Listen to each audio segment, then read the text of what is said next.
guess I'm just old-fashioned. A throwback into time, but when you're writing poetry, I'm thinking it should rhyme. See, poetry these days is filled with something called free verse. Just wandering lines with absent rhymes and verses I find terse. But poems are really so much more, and rhymes their shining glory. Take the couplets out, about all that's left is just a story. And meter, that's important too. The pace you set when talking should kinda mark the time, just like the steps you take when walking. But rhyming, see, that's critical, 'cause rhyming holds the ear. And if the rhyme ain't perfect, well, it ought to be darn near.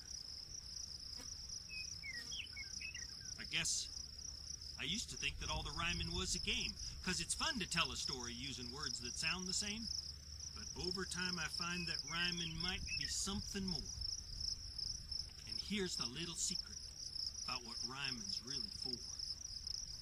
See, long ago, when poems began, folks couldn't read or write, but everyone could listen, memorize, and then recite.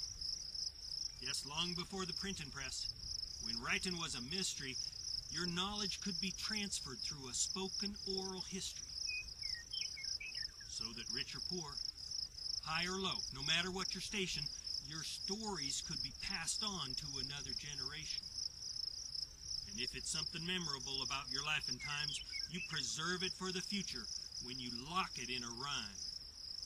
'Cause when that story's told, long after you've passed into dark, long after you've passed into night, well, if the words still rhyme, they'll know they got it mostly right. So when you pass from this good earth, you might just leave your mark if rhyming words of your own voice still echo in the dark.